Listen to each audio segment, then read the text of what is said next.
ఈరోజు రెండు ప్రత్యేకతలు ఉన్నాయి. ఒకటి, ప్రపంచం మొత్తం ఇంటర్నేషనల్ ట్రైబల్ డే ఆది దినోత్సవాన్ని మనం జరుపుకుంటున్నాం. ఈ సంవత్సరం థీమ్ కూడా చూస్తే గిరిజన హక్కుల పరిరక్షణ, ఆర్టిఫిషియల్ ఇంటెలిజెన్స్, అదే సమయంలో గిరిజనుల్ని ఆర్థికంగా పైకి తెచ్చే కార్యక్రమానికి శ్రద్ధ పెట్టడం.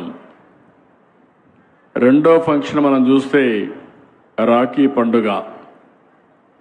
ఆప్యాయంగా ఆడబిడ్డలు అన్నలకు రాఖీ గట్టి ఆశీర్వాదాలు తీసుకొని రక్షణ పొందే పండుగ అన్న చెల్లెల అనుబంధం.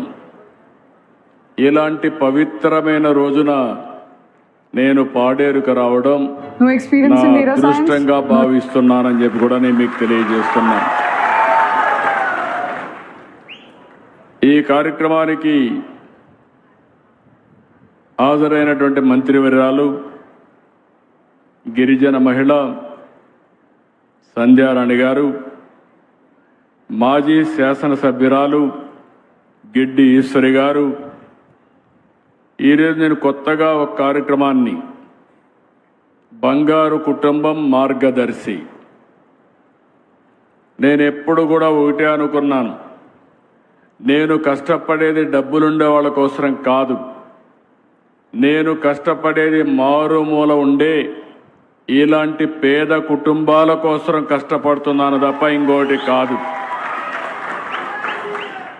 నేను ఎన్నో సందర్భాల్లో మీకు ఒక మాట చెప్పాను, సంపద సృష్టించాలి, సంపద సృష్టించి ఆ సంపద మళ్ళీ పేదవాళ్ళకు అందుబాటులో పెట్టాలి.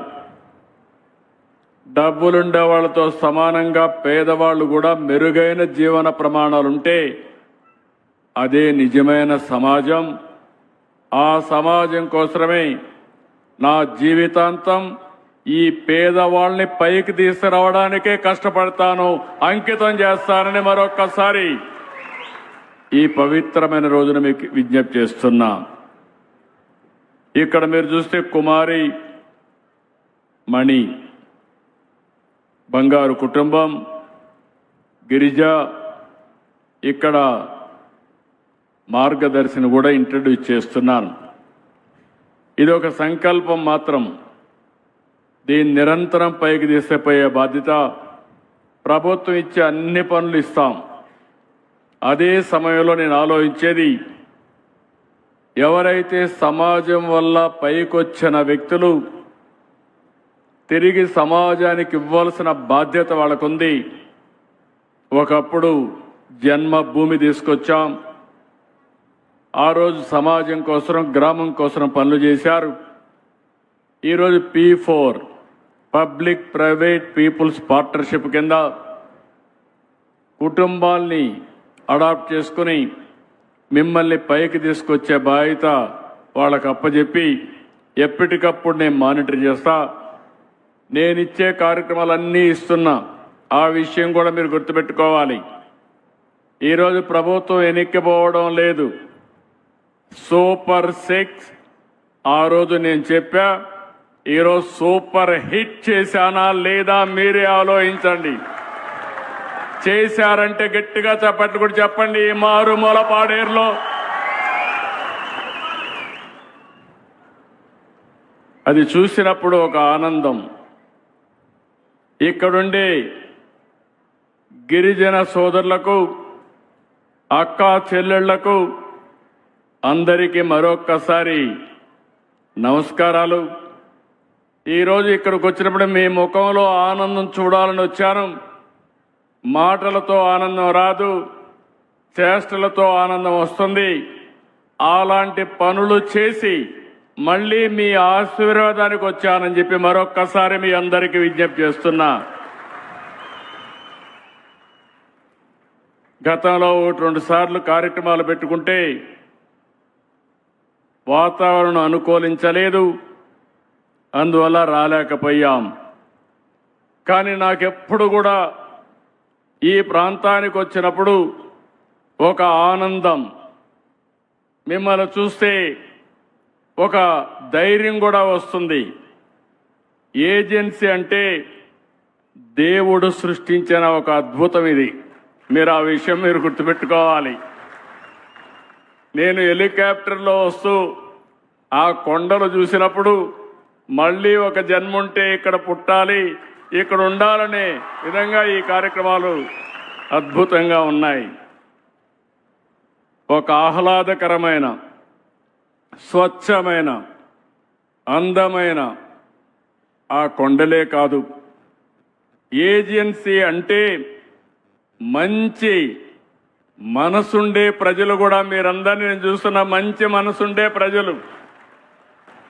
మీకు కలుషితం లేదు, నిర్మోహమాటంగా మాట్లాడతారు, మంచుంటే మంచి అని చెప్పే మనసుతో ఉండేవారు.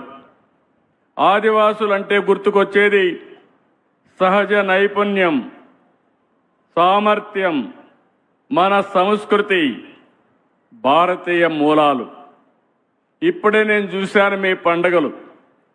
ఆ పండుగలు చూస్తే విత్తన పండుగ దగ్గర నుంచి సంక్రాంతి వరకు 6-7 పండుగలు ఎంత పవిత్రంగా చేస్తున్నారంటే అందరూ మర్చిపోయారు, కానీ గిరిజన ప్రాంతంలో మాత్రం మర్చిపోలేదు.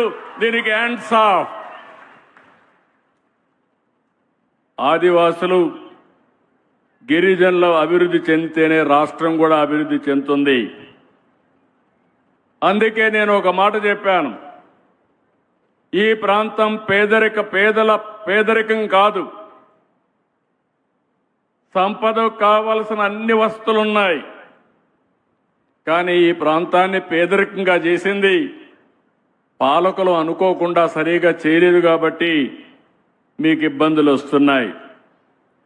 నేను అందుకనే ఒక్కసారి మీరు గుర్తుపెట్టుకోండి, నేను ముఖ్యమంత్రిగా ఉన్నప్పుడు చైతన్యం అనే ఒక కార్యక్రమం పెట్టాను. ఈ ప్రాంతంలో ఉండే గిరిజనుల్లో కానీ చైతన్యం తేగలిగితే ఇంకా అభివృద్ధి ఏమాత్రం ఆగదు, అన్స్టాపబుల్ అని ఆ రోజు చెప్పి నేను ముందుకెళ్ళాను. ఇంకో పక్క మీరు ఒక్కసారి చూస్తే గిరిజన ప్రాంతాలు అభివృద్ధి చేయాలని ఆలోచించింది తెలుగుదేశం పార్టీ, ఆలోచించిన నాయకుడు నందమూరి తారక రామారావు గారనే విషయం మీరు గుర్తుపెట్టుకోవాలి. ఇప్పుడు కొత్త తరం మర్చిపోవచ్చు, కానీ 83లో తెలుగుదేశం పార్టీ వచ్చినప్పుడు గిరిజన ప్రాంతంలో చదువులు లేకపోతే, టీచర్లకు క్వాలిఫికేషన్ లేకపోతే మైదానం నుంచి ఇక్కడికి వస్తా ఉంటే కాదు మీకే ఉద్యోగాలు ఇవ్వాలని ఆ రోజుట్లోనే ఇక్కడ ఉద్యోగాలు మీకే రిజర్వేషన్ చేసిన వ్యక్తి నందమూరి తారక రామారావు గారు.